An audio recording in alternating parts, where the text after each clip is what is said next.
the Marvels trailer came out, and they've announced the Rey movie, and when they announced the Rey movie, I was just like, so here you are, you've cooled off on Star Wars for 5 years, that, and you're going to try better this time because you fucked it up so hard last time. You made these unappealing movies with unappealing characters that are agenda driven and nobody's going for it. Like, you've diluted your own property, and then like they bring back Bob Iger, and what happens? To me, that's like the ultimate bad judgment.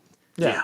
It's like the worst selling action figure like of Star Wars history, and you're gonna make another movie. Bring it around again. EJ put it. He goes, "Double down on Rey until morale improves."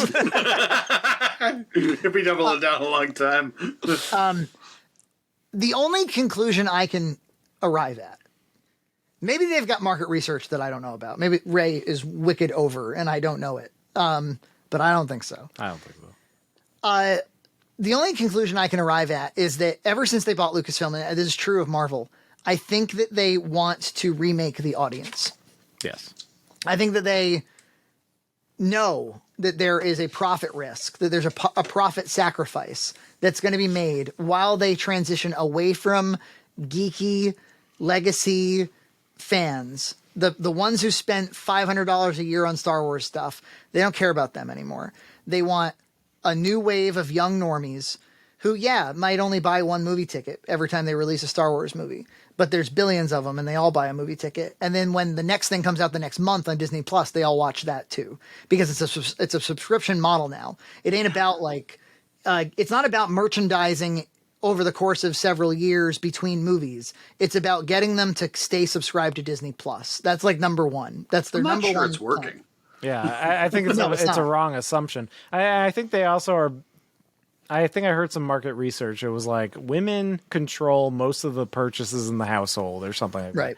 And I think they're basing their kind of research along that lines where they can if we get all these women to purchase Star Wars tickets and Star Wars toys. I was talking to Nina about it. She's like, I think they lost all the women. Because she's like, none of my friends, none of them give a shit. And it used to be, there was a time they'd go out to the movies with their boyfriend, they'd watch something that they didn't necessarily care about. She's like, and maybe they'd go see Harrison Ford, but they... I really think they want to remake they want the audience to, they're willing to cut their ties. And so if Ant-Man 3 only makes 500 mil when it used to make 700, 800, $1 billion, the Captain Marvel it blows my mind. It made $1 billion last time, but it came out right after Infinity War. And so their reputation was very, very high. But I think they know. People didn't want, they were like, and Captain Marvel will be featured prominently in the next movie, so we have to see it. Yeah. It was like, I have to see this in order to understand Endgame. It was such a lie.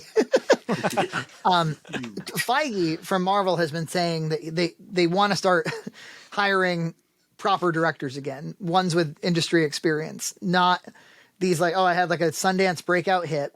I'll direct the dialogue scenes from the Eternals, and then we'll have the studio direct the action sequences. They don't want to do that anymore. And my theory for why that is because Feige is really trying to softly retire. He's like a Bimmy. He's trying to get out of there. And, but he has to act like he's still the orchestrator of everything. So he really wants to be able to hand it off to other people. I really think he was done when Endgame, his whole plan was to hand it off to James Gunn, and they blew that up. But they have to start actually writing scripts. They can't just hire Rick and Morty writers to write the first act and then they improv the rest. They can't do that anymore. Improving CG and running CG artists into the ground. It's a well-known problem at this point. So it doesn't sound like that he's really learned anything. And obviously Iger, I don't have confidence that he's going to right the ship. Yeah, I was like, what's with doesn't this guy have a responsibility to profits or something? I think one of the things that happens is you make so much money for your company from the parks and for there's so many diverse revenue streams. You're making such an ungodly amount of money. They forget sometimes for sometimes years at a time that profits are kind of the primary motivator here. And I mean not to start shit, But like Elon Musk, for what it's worth, says that he got rid of 80% of Twitter staff, 80% of it, and it's still running. And so what does that tell you? It tells you like they probably were making so much money at Twitter that they weren't really that concerned about like, hey, let's run this company efficiently. They probably were more concerned about the mission of Twitter, and they probably were more concerned about like they probably thought of it a little bit like a social works program. Like, hey, we make many, many, many billions. And so we're going to hire many kinds of people, and we're going to give lots of people a great place to work. And I think they start to think that way. And they start to, and I was like, isn't Iger responsible for profits? And EJ was like, oh, didn't he want to run for president? Like the guy is like a mission driven guy. And so, yeah, the Ray movie, you think, what kind of money are they going to make on the Ray movie, you guys? Not much, I'll tell you. I don't know. I'm not even like even Mandalorian this season. I don't feel like it had much heat on it. Like I didn't see anybody talking about it on social media. Like I've seen a million memes about Mario. I've seen so much talk, people sharing the Peaches thing, people doing remixes of the Peaches song. I've seen Mario like holding his, chest memes and stuff like that. It's nothing on Mandalorian. I've seen nothing. Yeah. There's no heat on it anymore. And I don't know if it was, maybe it was like Obi-Wan. Maybe Obi-Wan killed all the hype. I don't know. So, I mean, get this. Disney Plus has something like 167 million subscribers. An impressive number. Yeah. But Netflix has like 230 still. And Disney has dropped by like 2.5 million subscribers in the past few months. So they're starting to trend down. And Netflix somehow is still trending up. They've made like 10 million in the past few months in the same amount of time. Maybe it's because Netflix is just super good about getting into your home. Yeah.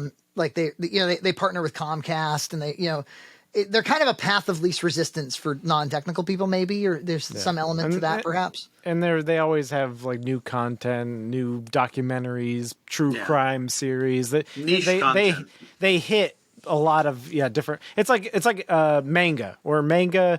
You have different genres that you can hit, so people buy a lot of manga. There's like people like school dramas, or they like the fighting heroes and stuff like that. So they sell a lot of manga. And I think Netflix is the same way. They have just they hit so many different niches that people just tune into whatever they want. Yeah, they make tons of shows for one season that'll get everybody on board, gets a lot of people really excited, then they cancel the shows and make new shows and just keep doing that over and over again. Oh, well, that reminds me. I think that's what, so I think that if they're smart, or this is just, again, pure speculation. But I think that Marvel is figuring out that the days of making $1 billion a movie are done. Yeah. But I think that they know that they can make 500 mil a movie. And they also know they can't dilute the brand too much. They have to be a little bit less frequent with output, because they end up with these terrible diminishing returns for views. And so I think instead of spending 200 mil, 250 mil per movie, they're going to start spending like 100 mil. Yeah. It's like Illumination spent 100 million on Mario, and that's doing great. If you keep that your budget, and you could creative. I mean, like even Joker was what, 80 mil or something. Yeah, and they made like $1 gazillion on it. And so if you keep the budgets low and get creative, you actually write a script with a story. Yeah, I think you can do that. You can make a profit. Absolutely. Well, I think that the way that they're going to save the money. How do you go from 200 million to 100 million, right? That's 100 million in saving. I think the way they're going to do it is through paying the talent less. Because I think that if you looked at the budgets from Iron Man to Endgame, you would see, as their contracts needed to be renewed and as they started getting paid movie to movie, the stars that they create, and they famously didn't pay a lot for those guys at first. But I think as time, like Robert Downey Jr. is making 70 million per movie or something at a certain point. And after a while, they started to really shell it out. They were like, let's pay to have these guys in these movies. And I've heard them since say, I know Victoria Alonso or whatever, she's of course fired, but they were saying things like, hey, the costume is the hero. Black Panther's the hero. It doesn't matter who's in it. Iron Man's the hero. It doesn't matter if it's Robert Downey Jr. It's the character, not the actor. Now, I disagree. I think that Hemsworth Evans, Robert Downey Jr., Mark Ruffalo, Scarlett Johansson. I really do think that they were like the DNA of the thing, or they were a big piece of it anyway. Chris Pratt. But no, they're going to do a Disney Channel style model. Disney, for those who don't know, the Disney Channel TV shows historically don't run for more than 3 seasons. I learned this from Ryder Strong from Boy Meets World. It's always about like bringing new talent, retire the old shows, because a new wave of audience will come in every 3 seasons. I experienced this on YouTube, where like we just went for 2 years off of like the BTS video of people finding us.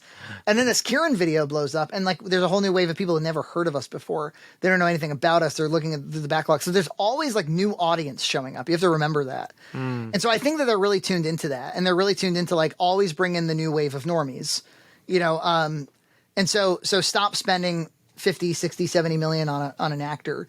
Just get a new one, make them younger, make them more diverse, and hang your hat on that whole thing. And you'll continuously look cool and virtuous and exciting and, whatever. I think Spider-Man's been experimenting with that idea really successfully. Yeah. All the different approaches they've taken there. No, I don't really agree with, I don't think it's going to make the best possible entertainment, but I think that it's all about getting you to the next product. As Jay Bauman put, just consume product, then get excited for next product. That really is the business model. It's like, and the reason is because you can unsubscribe from Disney Plus anytime. If you were locked into a contract, it would be completely different. But because you can cancel anytime, they just need you to be excited about the next thing and watch it, for fuck's sake. And so the output has to be high. It's how it works. Yeah. And it doesn't have to be good. It just has to be a lot. I don't know if that'll be enough, though. I don't think so. It doesn't seem. I mean, it doesn't seem like one. I don't see them really solving whatever problems they have, like the Feige thing, where I don't think they're going to actually plan out their movies better. Yeah, to be clear, I'm not defending any of this. I hate all of this, but yeah. They need to really actually entertain people. I don't think they're actually entertaining that many people right now. I don't know. I talk to people sometimes. Like there was a clip of the new Guardians movie. It looked like absolute shit. It looked, they were inside the volume, obviously. And it was just like, it looked like everybody was standing in front of a TV, badly lit. And we were pointing it out in Discord. And there were a few people who were like, can you explain to me what's bad about it? Cause I don't really understand. And like a lot of people don't really, they're just not receiving the visual information. Even, okay, like I'm a pretty good viewer of film, like I'm an introspective viewer of film. There will be time, like we all went out to go see Ant-Man 3.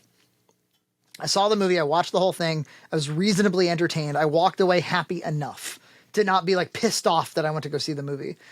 And then, but like 10 days later, I forgot everything about it. I don't care about it anymore. It's totally out of my mind.